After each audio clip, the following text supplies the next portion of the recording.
cerkvi svetega Martina v Ponikvi. Z nami je gospod župnik magister Lojze Kačišnik, ki nam bo najprej opisal to lepo cerkev. Prosim. Ja, lep pozdrav vsem gledalkam in gledalcem. Ja, v tej cerkvi, v katero prihajamo in je posvečena svetemu Martinu, lahko seveda opazujemo zelo veliko elementov.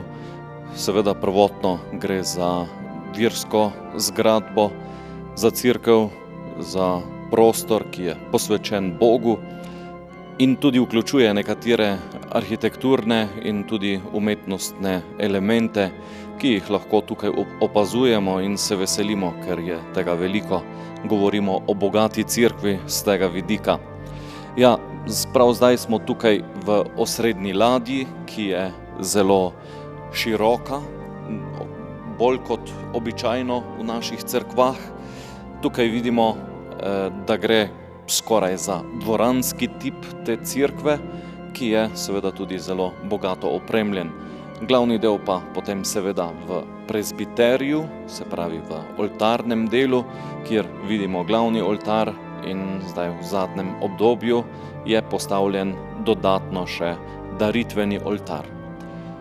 Cerkev stoji na zelo starih temeljih, prav sedaj potekajo okrog cerkve arheološka izkopavanja, kjer odkrivajo, da je pred to cerkvijo stala pred njo že prejšnja cerkev, zato smo vedeli, tudi je bilo pri raznih delih že nakazano, da so temelji nekako približno v tej širini glavne ladje, se pravi tega osrednjega dvoranskega prostora.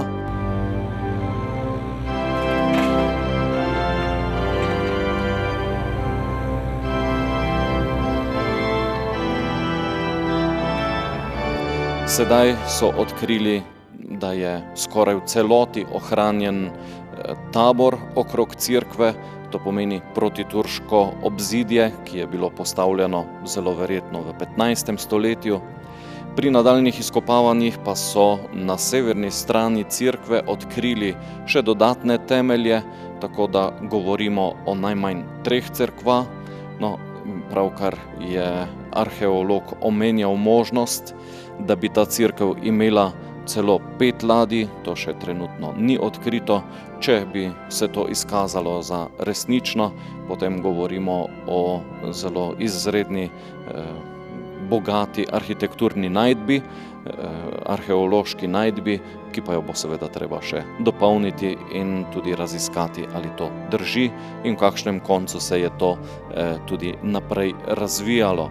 No, to, kar pa vemo, je pa, da ta cerkev stoji tukaj že vsaj 250 let, torej to imamo dokumentirano oziroma zgodovinskim spominom izpričano, da so to cerkev gradili v letih 1732 do 1760, ko jo je na dan svetega Jakoba posvetil goriški nadškof Mihael Atems, tako da je danes 252 let od posvetitve te cerkve. Ja, posebne slovesnosti danes tukaj nimamo, zato ker tole obletnico posvetitve po starodavnem običaju praznujemo na belo nedeljo. Tako je od nekdaj bilo v navadi in to smo tudi ohranili. Izjema je bila pred 2 letoma, ko je bila okrogla obletnica. Takrat smo pa seveda želeli ta sam dan, obletni dan, tako obeležiti in ga tudi slovesno praznovati, potem pa zopet na star spominski dan, se pravi na belo nedeljo, na nedeljo po veliki noči. Ja, cerkev so gradili kar nekaj časa, prvoten zagon je hitro obnemel, potem nekaj let ni bilo, ne vemo točno iz kakšnih razlogov, velikih gradbenih del, potem tam okrog leta 1750 ali 55 pa so ponovno cerkev od 1,5 metra zastavljenih zidov hitro pozidali in dokončali in tudi potem relativno hitro opremili notranje oltarje.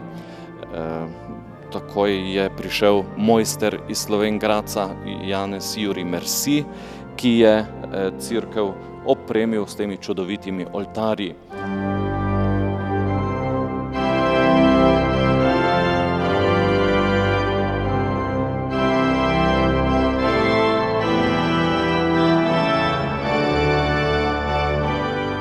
No, če gremo zdaj, gospod župnik, od stranskih oltarjev glavnemu, na naši levi je... Na naši levi je, tukaj je oltar svetega Frančiška Ksaverija, svetnika, ki je znan, da je bil eden od ustanovnih članov družbe Jezusove. Takrat je, se pravi, med prvimi se je pridružil, ni bil čisto prvi, a ko je postal aktiven član te družbe, se je resnično ves posvetil in je tudi v nekem trenutku odšel v misijone v Indijo in od tam nadaljeval pot proti Japonski, a je ga prehitela smrt.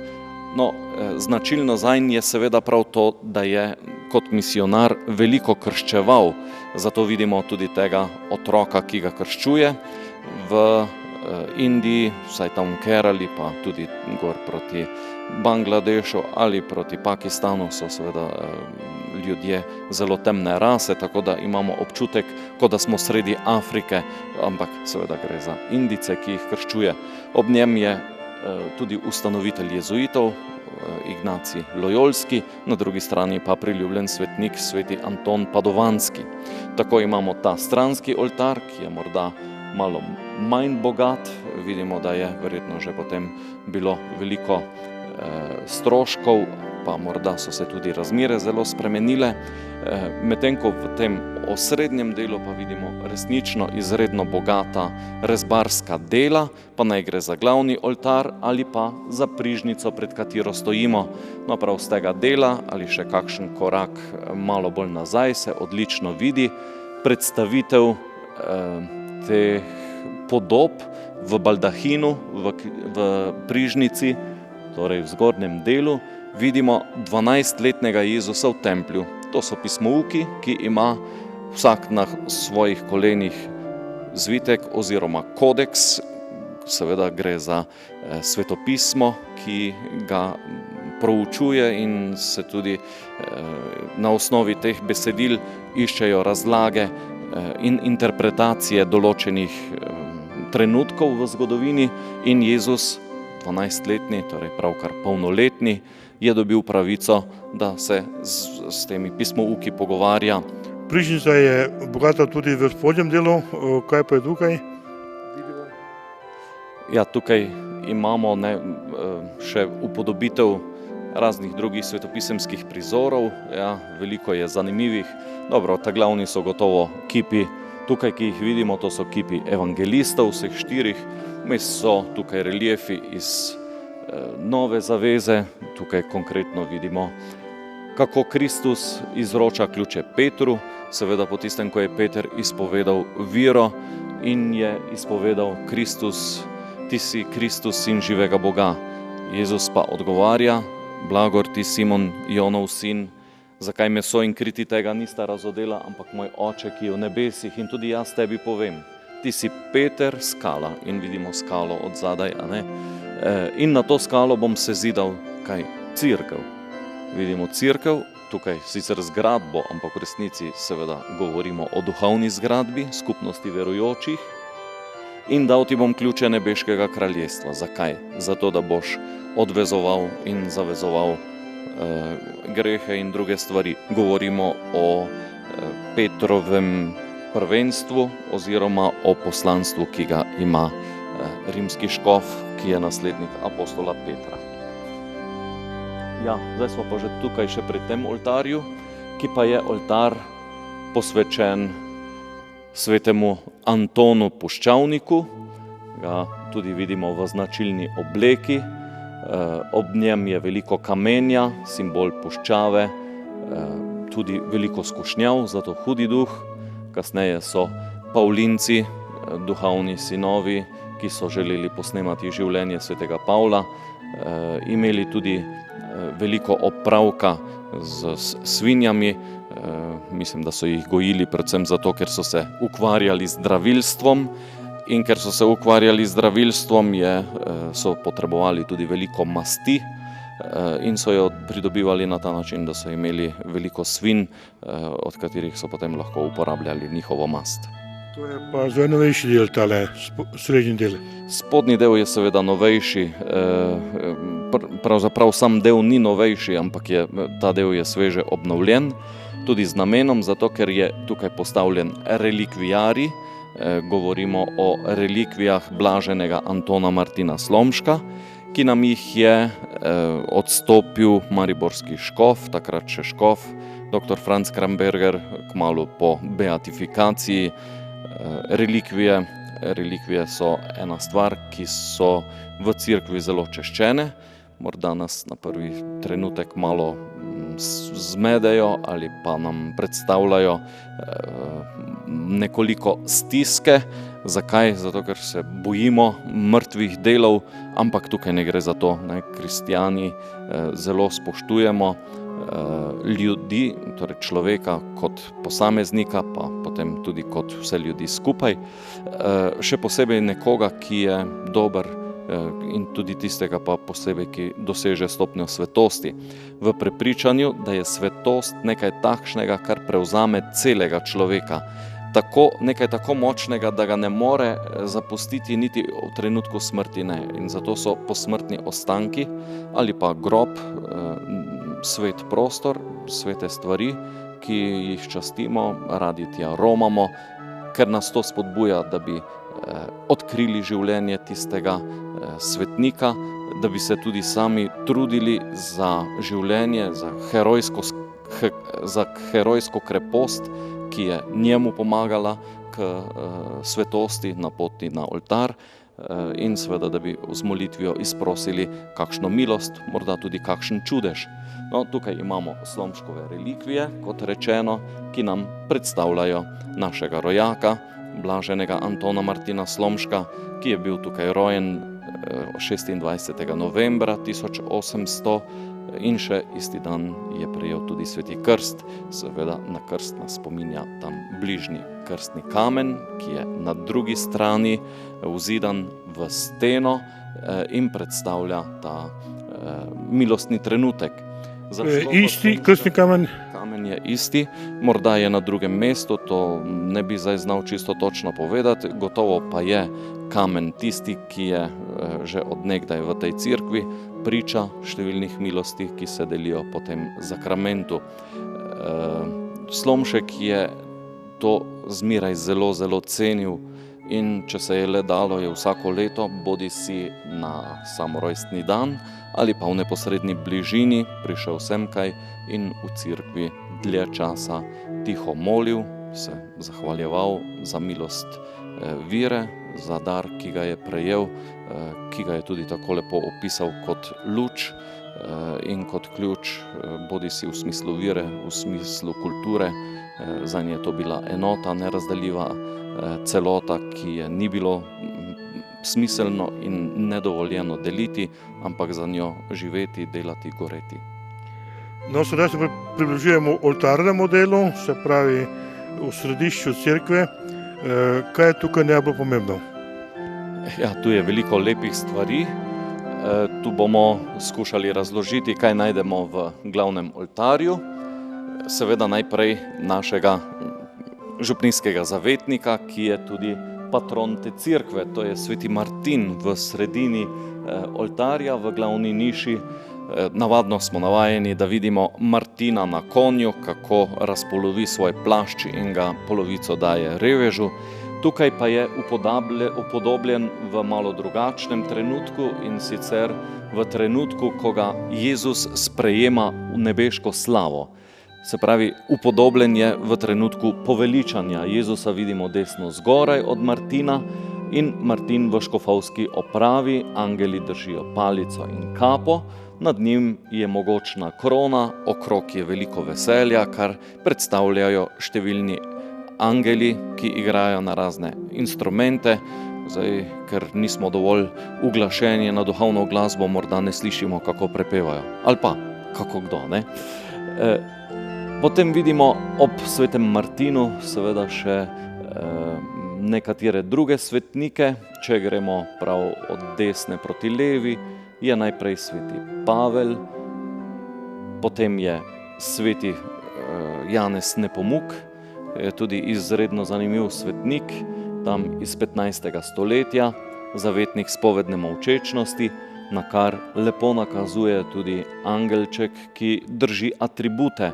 To pomeni prst na ustih, pomeni, da je treba molčati in to, kar slišimo pri spovedi, držati tajno, tako kot tista mogočna ključavnica, ki jo ima v rokah. Zakaj pripovedujem to? Zato, ker je sveti Janez Nepomuk v svojem življenju pretrpel mučeništvo prav zato, da je izpričal zvestobo dani obljubi, da tega, kar sliši pri spovedi, ne bo nikoli izdal. Ko je bil spovednik na Češkem dvoru in je bil to čas, ko se kralj in kraljica nista imela preveč rada, in ko je šla kraljica k spovedi, je kralj želel od spovednika izvedeti skrivnosti, ki mu jih je povedala, oziroma grehe, verjetno je šlo za kakšne kočljive zadeve. Spovednik je seveda ostal zvest temu, kar je čutil, da je prav, in to, kar je tudi obljubil. Ni bil pripravljen tega izdati, kralj je od njega kljub temu zahteval, pravi, povej, če ne ti odrežem jezik. Je rekel, ne povem. In mu je odrezal jezik, pa nazadnje so ga vrgli v Vltavo in tako je umrl mučeniške smrti. S tem je postal resnično zavetnik spovednikov in pa tudi tega načela, ki ga imenujemo spovedna molčečnost. No, če gremo čez glavno nišo, na drugi strani vidimo še enega svetnika, za katerega domnevamo, da bi tudi lahko bil sveti Frančišek Ksaveri, čeprav smo ga že enkrat videli v tej cerkvi, in pa čisto pri oknu vidimo svetega Petra s ključi. Potem imamo še 2-3 zelo lepe motive v tem delu, gotovo tabernakel, osrednji del, kjer prebiva Kristus pod podobo kruha. Nad njim je čudovita zadnja večerja, Jezus med 12 apostoli in na mizi jagnje. To jagnje predstavlja njega samega, kar je čez nekaj ur postal, ko se je pustil pribiti na križ. In to je bil izvir tega, kar predstavlja spodaj antipendi, rešitev duš iz vic. S pomočjo Kristusove žrtve, s pomočjo njegove daritve, njegove krvi, ki jo strežejo angeli, moramo biti rešeni večnega pogubljenja oziroma tudi očiščeni v vicah. Svetniki in angeli so tako neke vrste posredniki, ki pri tem pomagajo. Tako vidimo svetega Martina, pa Marijo Janeza Krstnika in druge številne angele, ki ne sami od sebe, ampak v moči Kristusove krvi vlečejo, se pravi rešujejo duše iz vic. Ja, to je ta spodnji del, biser tega oltarja pa je atika ali del v nadstropju, kjer vidimo Marijo brezmadežno. V resnici gre za motiv Marije druge Eve. Torej, kaj se je zgodilo? Levo in desno od Marije vidimo moškega in žensko, Adama in Evo, ki sta upodobljena že po prvem grehu, se pravi po grehu, ki sta ga zagrešila. Čuti se, da nosita težo s seboj, sključena sta, oblečena sta, čutita sram in skrbijo, kako se bo to odvilo. Eva ima ob sebi okostnjaka, se pravi smrt je nekaj bolečega, nekaj, kar nas tudi duhovno mori, potem delo, ki ga čutimo kot napor. Skratka, en kup stvari je, ki nakazuje, da je šlo resnično za dramatičen, za usoden trenutek s tem, ko sta Adam in Eva posegla po drevesu spoznanja. Ampak takrat Bog ne pusti človeka samega, ampak pride naproti z neko napovedjo, vsaj tako so jo razumeli že Judje v Stari zavezi, še bolj pa kasneje kristjani, da gre za napoved odrešenja. V čem?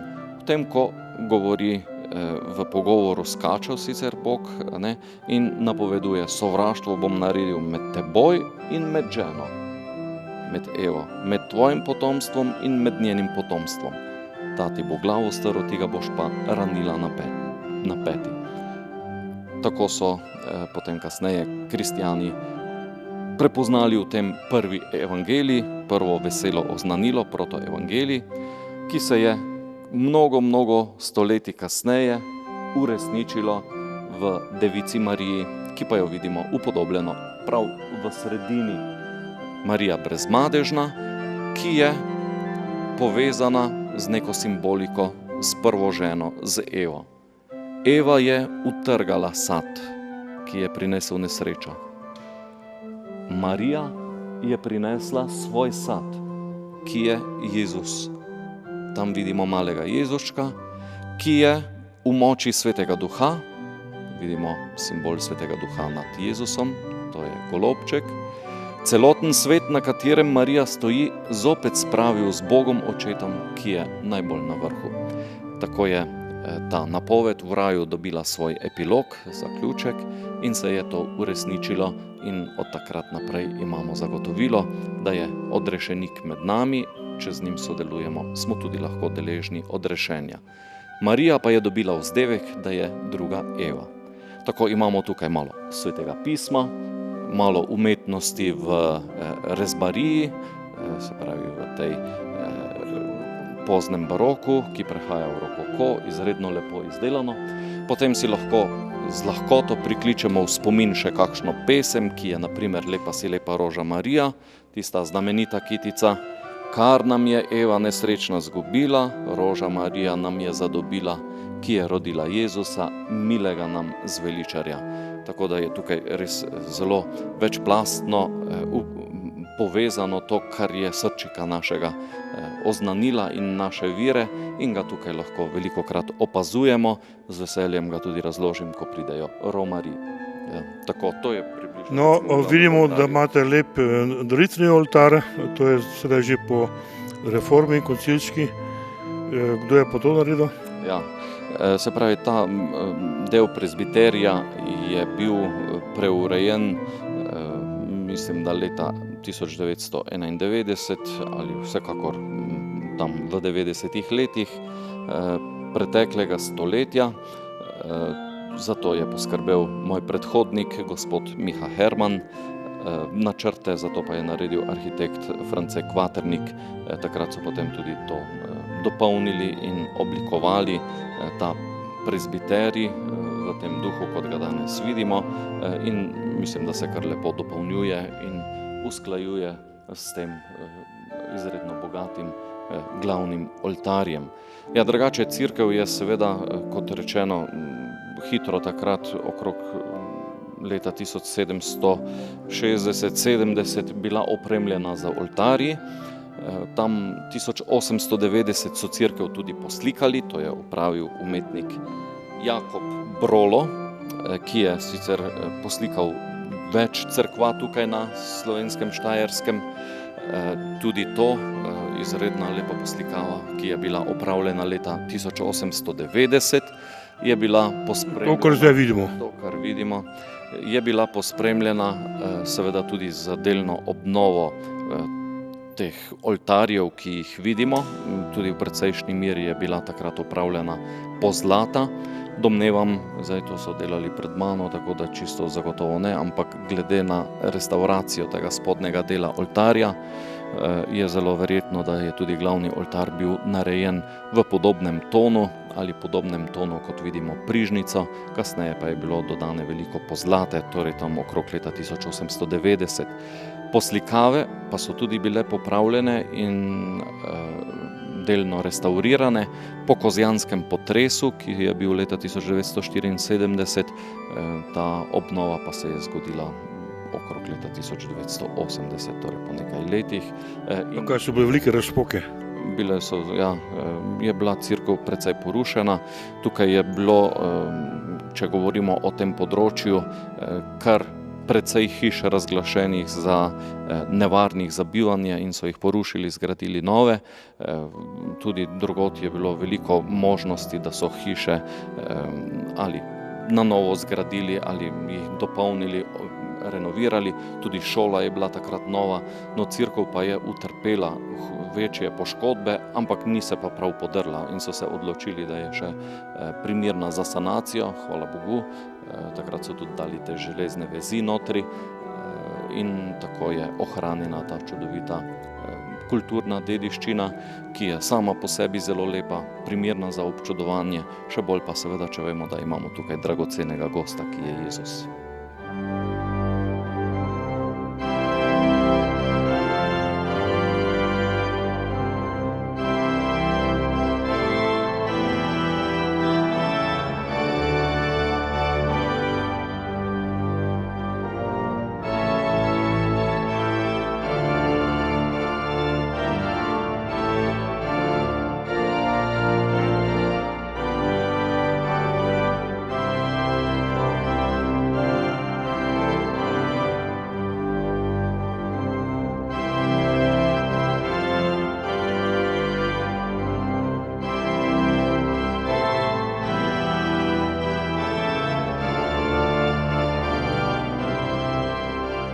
No, sedaj smo v župnijski pisarni župnije Ponikva. Gospod župnik, kakšne dokumente tukaj hranite, ki so pomembni ali pa so v zvezi z blaženim Antonom Martinom Slomškom? Najbolj temeljni dokument je gotovo krstna knjiga, ki opisuje in zarisuje čas njegovega rojstva in krsta. Jo imamo tudi tukaj, tako vidimo to naslovnico, ki prikazuje, da je to knjiga, ki obsega rojstva med letoma 1782 in 1802. No, tako 1800 najdemo tudi letnico in pa datum, ko je bil tukaj rojen in krščen Anton Martin Slomšek. Malo polistamo, tako z lahkoto najdemo, ker je ta stran bila že večkrat odprta. Tukaj je na tem delu en vpis, en vnos, ki je kasneje bil podčrtan z rdečo. Ko je postal škof, so ga označili in spodaj pripisali postal knezoškof Lavantinski. Vpisan je seveda datum 26. november, gre za leto 1800. Tukaj piše Anton Slomšek, seveda v nemščini oziroma v gotici, oče Markus Slomšek. Zanimivo, pri materah je še tudi priimek v ženski obliki, Marija Slomšekin, tako so Nemci takrat oziroma v nemškem pravopisu uporabljali očitno, rojena Zorko Zorkin, pravzaprav, ker je zopet ženska oblika za priimek in tam imamo potem še vpisanega Botra in to nekako ostaja za takratni vpis Antona Slomška.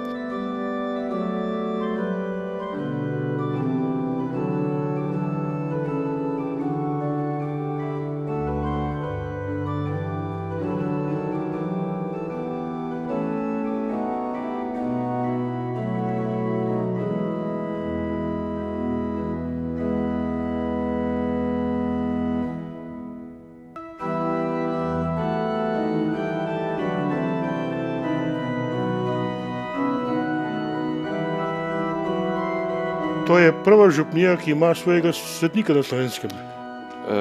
Se pravi, prvega modernega svetnika, ja. Morda še lahko tukaj pri krstu omenimo kot zanimivost to, ne. Navajeni smo Anton Martin Slomšek, se pravi tudi Martin. V krstni knjigi ga seveda ne najdemo, zato ker je to ime si pridal šele ob škofovskem posvečenju. Predvsem v spomin na svojega birmanskega botra, ki ga je izbral kot tistega, ki je najbolj obvladal verouk. Morda tudi v spomin na župnijskega zavetnika. Tako s tem bi mogoče lahko res to njegovo tesno povezano z domačim krajem, opisali, da je bila vse skozi zelo prisotna. Ja, potem druga stvar, ko sprašujemo, kje je upisana Birma in ostalo mašniško škofovsko posvečenje, tega posebej ni, zato ker to očitno takrat ni bil predpis, da morajo vse upisati, bil je predpis, da morajo voditi knjige, kjer je šlo predvsem za upis, kdo je bil rojen, kdo so starši, kdaj je bil rojen, pa boter, ne, da je krščen, se pravi, to je bil predpis, to se je zahtevalo, medtem ko ostale stvari so se pa verjetno razvile v kasnejšem obdobju in še takrat pač tega niso beležili. Ja, Ponikva je seveda ena od prvih župnij, se pravi prva župnija, ki je imela blaženega iz tega novejšega obdobja, drugače seveda lahko naše ozemlje vendarle bogato obdarjeno z svetniki, če govorimo o rimskih svetnikih, ne, ampak to so pač bili, takrat še niso bili Slovani, tukaj Maksimilijan Celjski, Viktorin Ptujski na Ptuju, potem v Ljubljani imamo tudi Maksim Emonski, pa še koga bi našli, ne? V Kopru Justin, pa še tudi drugi, Abraham, ne?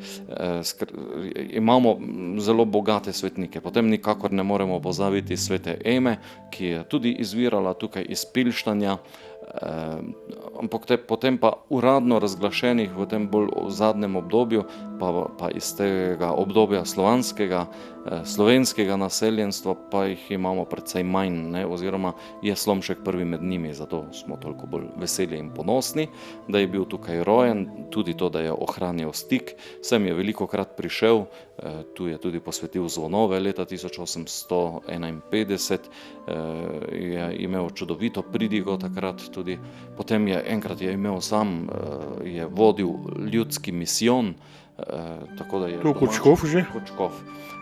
Tako da je domači župniji res posvetil kar nekaj pozornosti, tako da je nekaj tudi materialnih stikov ohranjenih na blaženega Slomška. Ja, upamo, da bo kmalu tudi svetnik, tudi tukaj imamo nekaj gradiva, ki lahko obsega morebitni čudež, torej ni še zagotovo, ali bo to šlo v zaključni proces. Vsekakor je pa nekaj primerov, ki govorijo o uslišanjih, ki bi jih lahko pripisali škofu Slomšku in kar bi tudi predstavljalo potem neko podlago in bazo za to, da bi v nekem doglednem trenutku tudi stekel dokončen proces za potrditev čudeža in potem za kanonizacijo. Mogoče še dve stvari v zvezi s Slomškom. Prva je, kje je dokumentacija ob razglasitvi za blaženega? To je na škofiji, se pravi dokument, ki je prišel iz Rima o tem, ali je to tukaj, potem imate relikvije tukaj ali na škofiji, to zdaj v zvezi z razglasitvijo za blaženega. Ja, škofija je tukaj naslovnik, ki te stvari ima in na katero se je vse usmerjalo. Govorimo o mariborski škofiji, ne, pravi, ker je bil Slomšek, je bil škof v Mariboru, pristojna škofija je bila Maribor in te stvari tako zmeraj tečejo preko škofije, tudi če gre za, ali pa preko redovne skupnosti, ne, v primeru, da gre za redovnika. Če pa gre za laika, tudi preko škofije, ne, to je škofija je pristojna za organizacijo in tudi za potem oblikovanje hranjenja tega arhiva. Jasno, da ima mariborska nadškofija arhiv, ki je primeren za hranjenje tega, ima profesionalen arhiv, v tem smislu so stvari tam. Potem kopijo tega imamo, tistega uradnega materiala dokumentarnega, ki je bil predan kongregaciji, imamo tudi v Slomškovi rojstni hiši, ki je tukaj v naši župniji in je spremenjena v spominsko hišo, en del tudi temu delu beatifikacije. Tam vidimo tudi kakšne materiale iz samega poteka in pa predvsem to zaključne 3 zvezke dva zvezka zgodovinske pozicije in pa zvezek za čudež, potem pa tudi te dekrete, ki so sproti prišli, ne, ko najprej dovolijo škofijski postopek, potem razglasijo herojske stopnje in je mogoče klicati ga za častitljivega služabnika, za božjega služabnika, za častitljivega božjega služabnika in končno potem tudi dekret, s katerim je potrjeno, da je postopek uspešno rešen v korist tega, da se razglasi sama papežova potrditev, in tako to pa najdemo v spominski sobi v naslomu. No, zdaj še mogoče besedo dve o tem, kako po vašem mnenju je v ljudeh se nekako ustalila ta zavest, da je tukaj živel in da vse to, kar se je dogajalo v škofiji do razglasitve za blaženega, kako je to v zavesti tukajšnjih župljanov? Tukaj, no, gotovo lahko rečemo, da so tukaj ljudje resnično veseli in ponosni, da je naš rojak med blaženimi, tudi da je nekdo, ki je se resnično tudi znašel in zavzel za stvari, ki so šle v dobro, skupno dobro, končno, da je tudi škof od tukaj. Nažalost pa moramo priznati tako, ne, da zelo veliko duhovnih poklicev pa tukaj ni bilo, ne, tako da zmeraj je bil kakšen, ni jih bilo pa zelo veliko in morda se to tako tudi čuti v določeni zavesti ljudi. Drugače pa seveda je tukaj kar nekaj stvari, ki je povezanih s Slomškom, je tudi pot slavnih ponkoških mož, ki vključuje Slomška, Slomškovo domačijo. Tako najdemo, je pa seveda še potem tudi kaj druga, ne, tukaj najdemo tudi duhovnika Mihaela Zagajška, ki je bil nekoliko starejši od Slomška, njegov prijatelj, od njega je dobil znameniti kalopški rokopis, domnevamo, da je prišel prav preko Zagajška v Slomškovo knjižnico, tam so ga našli.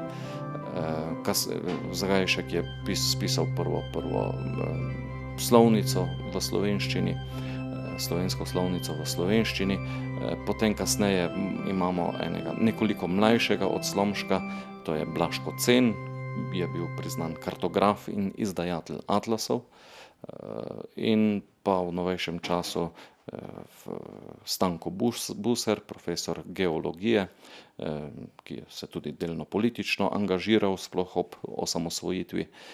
Tukaj je bila rojena Štefka Drolc, tako da imamo več ljudi, ki so se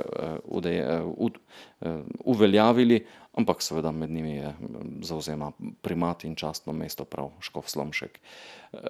Drugače tukaj velikokrat sodelujemo pri pripravi kakih slovesnosti, romarskih shodov, marsikaj je povezano s Slomškom, radi tudi poromamo na skupne prireditve, ki so povezane s Slomškom, včasih bolj množično, včasih manj, ampak skušamo pa res tudi gojiti to znamenje hvaležnosti, da je od tukaj izšel in da je tudi ta domači kraj ponesel v svet, ne, tako če gledamo Slomškov govor, velikokrat prav zaslutimo, začutimo, ne, ta melos in pa besede, ki so zakoreninjene tukaj na Ponikvi ali v tem okrožju, okraju, pa tudi ta ljubezen do narave, do vsega, kar je tako čudovito opeval, njegov prodorni duh, ne, to je tisto, kar mislim, da ostaja tudi za danes še zmeraj nekaj tega, kar nas nagovarja in kar je nagovarja in sem prepričan, da še bo nagovarjalo. Katere so pa vsakoletne slovesnosti? Obletnica razglasitve, potem kakšno romanje, kakšne združenj, recimo Slomška obrana značka, ne, potem druge stvari. Kaj je tega, kar je nekako se ustalilo?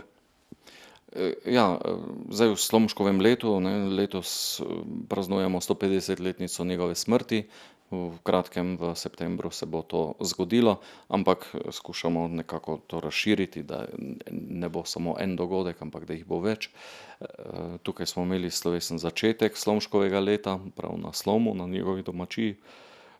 Drugače od teh večjih shodov imamo tukaj že omenjeno zaključno prireditev Slomškovega bralnega priznanja, ki je običajno aprila ali maja, odvisno od možnosti usklajevanja koledarja. Potem ob Slomškovem godu je na soboto pred Slomškovo nedeljo srečanje katoliških učiteljev, vzgojiteljev, pedagogov in staršev, ki ga organizira Društvo katoliških pedagogov Slovenije v sodelovanju z župnijo in tudi s katehetskim uradom. Tako da tudi to romanje je nekako sestavni del teh spominov na Slomška.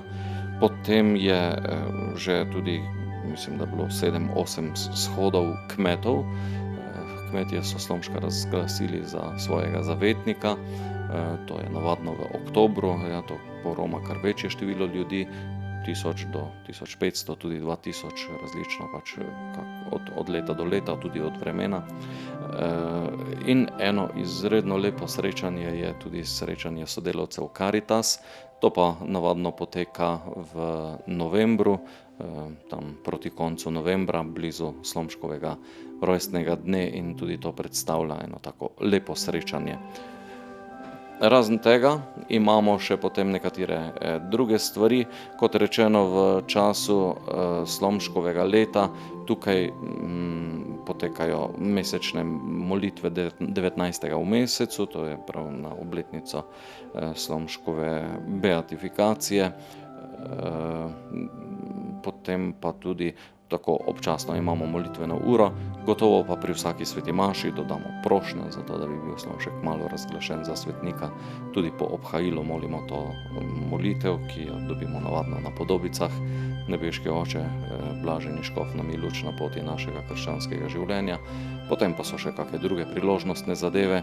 Kdaj je župnija nastala, kako je velika, koliko imate podružnic, koliko je danes vernikov, s katerimi dejavnostmi ste najbolj zadovoljen kot župnik? Danes župnija šteje približno 2000 ljudi, 165 veroukarjev. Bi rekli, večinsko prihajajo k verouku, čeprav v zadnjem letu smo priča posebnemu pojavu, da je pravzaprav zelo malo otrok iz razreda pri verouku, 7 od 17 v razredu, če se ne motim, kar je za podeželje presenetljivo malo. Je morda kakšen iz Sladke Gore, ker en del prihaja tudi v našo šolo, ampak vseeno ostajamo na, recimo tako, še mislim, da ne na polovici teh otrok, ki so iz naše župnije, ki prihajajo k verouku, kar je zaskrbljujoče in o pojmu nove evangelizacije seveda pove, da je nujna in da je potrebno pristopiti k temu s vso resnostjo. Nedeljnikov, tako nekje med 350 do 450, v počitnicah pa seveda manj, zato ker takrat gotovo ni otrok, pa tudi staršev nekaj manj, pa niso vsi na počitnicah, ampak na teh počitnicah pač so. S tem se srečujemo, sicer pa moramo reči, da je to še relativno dober obisk, in da so ljudje resnično pripravljeni priti na nekatere skupne stvari. Zelo velika pripravljenost je, sploh ko govorimo o nekih udarnih akcijah in o takih stvarih. V tem smislu je Fara izredno dejavna, aktivna in pripravljena pomagati. Na duhovnem področju pa je tudi nekaj pobud, ki jih je potrebno omeniti. Je dejaven in aktiven župnijski pastoralni svet, potem tudi deluje župnijska Caritas. Prav gotovo smo lahko ponosni na zakonski skupini, ki delujeta, vsaj 2 lahko omenimo. Potem poskušamo tudi z biblično skupino, bralcev je kar precej, bralcev Božje besede, ministranti, skupino Slomškovega bralnega priznanja.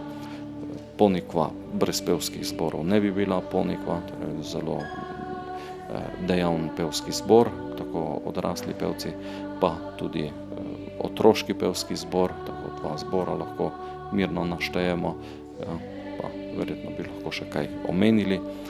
Tudi smo vzpostavili skrb vaščanov ali posameznih vasi za krašenje in čiščenje cerkve, tako da tudi na ta način skušamo krepiti zavest posamezne vasi, so odgovornost za to, da imamo neko podobo cerkve, ki je lepa in je lahko pač tudi urejena po njihovem okusu, ni nujno zmeraj, da imamo neke vzore, ki bi bilo stalno enako ali zmeraj producirano za ene vrste ljudi, ampak da to je nekako njihovo in se je to kar dobro obneslo. Kaj pa prehod iz ljudske vere v osebno vero, to opažate tukaj večje premike? Večji premiki so naloga nove evangelizacije. Gospod župnik, hvala za pogovor. Hvala lepa.